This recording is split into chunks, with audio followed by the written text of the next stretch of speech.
Thank you very much. Once again, I feel highly honored and delighted for the opportunity and to be part of this discussion. Honestly speaking, I don't think I have any slides to share again. I think the issues has been extensively, discussed, and all various issues which we are supposed to have spoken about, of course, have been accurately covered by all participants. Um, just to say thank you for this opportunity. I'm indeed very glad that we are discussing this issue as far as the national, as far as the question of circular economy and plastic waste management and discussions on that. I have with me here. This is the national policy on plastic waste management. That's talking about Nigeria, which is an indication of the fact that Nigeria, of course, has also hopped on board. And I see that there are very many outfits who are here who are indeed on ground in terms of implementation, because there are three issues as far as these issues is concerned. Implementation, 1, 2, implementation, 3, implementation. Practical action is key and very important. I serve as the Director General of the Nigerian Association of Chambers of Commerce, Industry, Mines, and Agriculture. And I think in all our discussion, I think this is one area we should look at properly. And I'm saying that against the background of NASIMA, for example, is composed of 51 chambers, city chambers, state chambers. We also, of course, have bilateral chambers. We also have over 300 corporate members, multinationals, and all of us. And of course, over 30,000 members, enterprises who are part of the chambers of commerce. So what I'm saying at the end is that the chambers of commerce across Africa and other places are very, very veritable platform which we can use to push the whole idea and the whole proposal as far as the circular economy and management of plastic waste is concerned. I think that's one point I would like to. For example, in NASIMA, now we've started to try and put some things together. And of course, this particular engagement today has presented us with a lot of ideas which we can put into our own program of action agenda to push and educate our members as far as the plastic economy and circular, as far as the circular economy is concerned. And I'm saying this also against the background of my own experience. I was sharing during the test that I served 35 years in the Nigerian Foreign Service. I serve in three of the UN headquarters. I serve in the permanent mission New York of the UN. I serve in the permanent mission of Nigeria to UNEP and UN Habitat. I was acting PAM rep to UNEP. So that means I work closely with UNEP. And I also serve, of course, in the permanent mission in Vienna.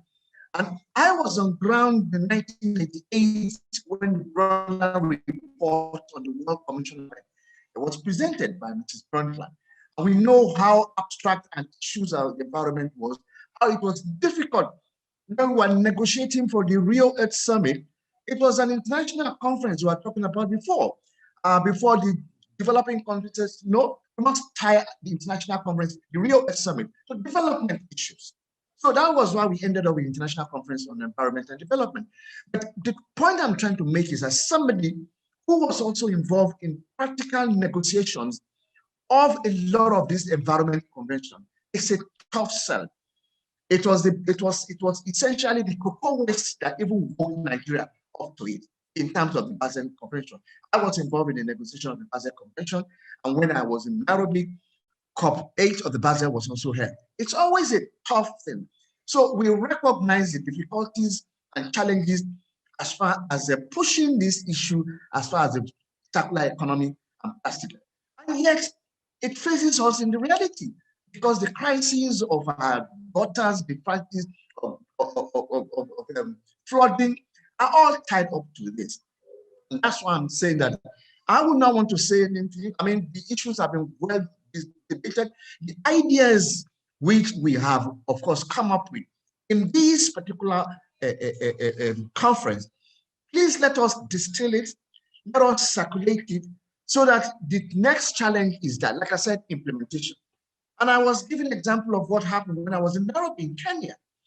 I was acting Palm Rep to UNEP and UN Habitat. We agreed, we signed an MOU with Jeff, the Global Environment Facility, to bring some of these issues to Nigeria. We look at some of the thematic areas: climate change, land degradation, the whole question of CBD, and also a few other things. And I came in with the team from Jeff unit of UNEP to Abuja, and we invited everybody from across the federation, part of this. One, a lot of them did not even have any institutions as far as environmental issues are concerned.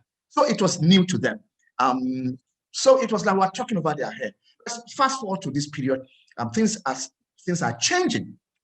So we must encourage a lot of this at the national level, as well as the state level and local government. They need a component as far as the circular economy is concerned. Because when you even go to the most rural of the rural areas, you find all this plastic all over the place. You find a pure water sachet all over the place. So the respective states at the top national level, and of course across Africa, we need to let them have circular economy on their agenda at that level. It is key, it is very important. If not, a lot of discussions and proposals we are having is going to be just up there. And that's why I'm saying that let us also look at the chambers of commerce across Africa. How can we engage them, essentially? Because like I said, a case like Nigeria is key and very important because we are all over the country. It is one of the things we intend to have the forthcoming annual general meeting of NASIMA and the new conference to include the whole question and issue of circular economy and the plastic. And when we package it in such a way that they can also benefit and have advantages in it, and then of course it will be very, very useful. And like I said, we're chambers have come up with over 300 corporate companies. And some of our companies, we're trying to sell this idea to them. We have very many multinational people, Dangote, your food specialties, there's so many of them. The corporate members, it's also present an opportunity for us to.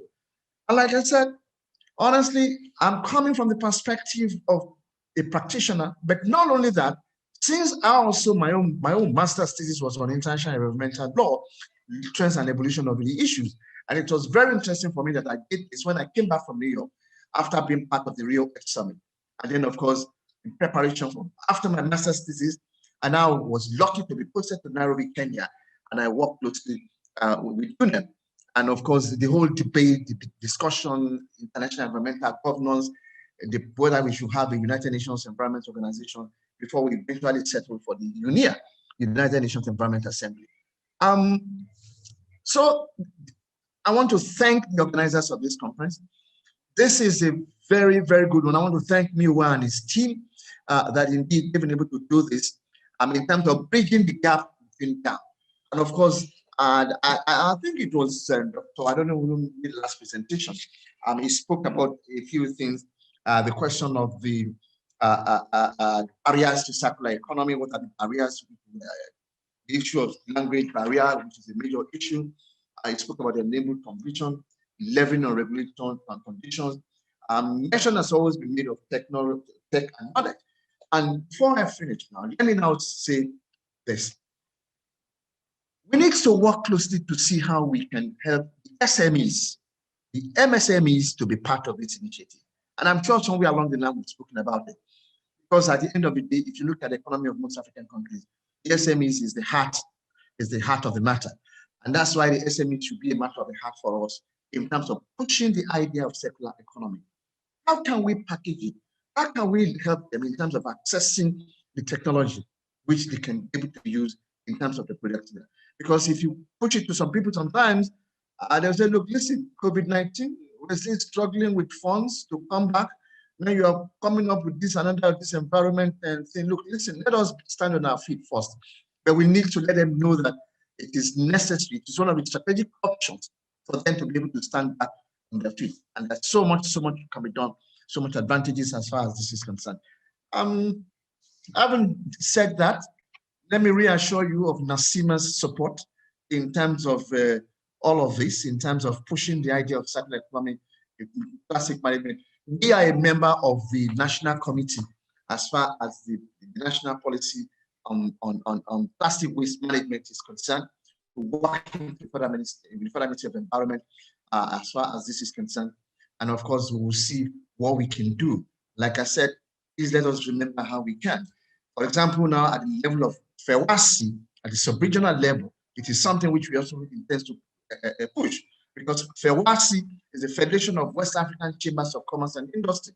And the whole idea and initiative of the management of plastic waste and a circular economy, it's also a very solid platform for us to be able to push this initiative.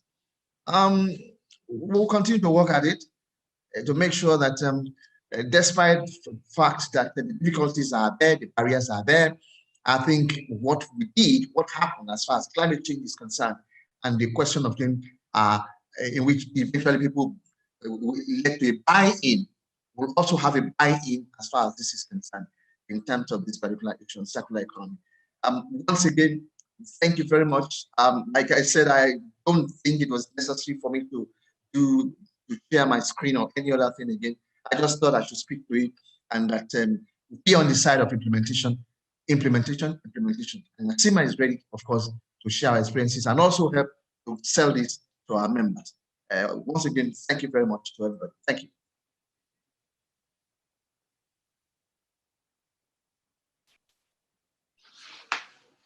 Thank you so much, Ambassador, for your final remarks and sharing your expertise and your experience in the international system on these issues.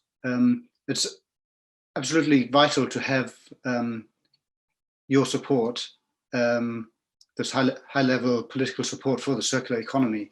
It's very relevant to really get this to scale. And I very much agree with your point about the SMEs. They're the backbone of countries' economy, and they need to support to make it happen. And you also mentioned the pandemic. It's a difficult situation for SMEs and across the world, many countries. If we can use the recovery funds, which many governments are now allocating, also to help SMEs to make this shift towards more circularity, I think that could be an opportunity at this point.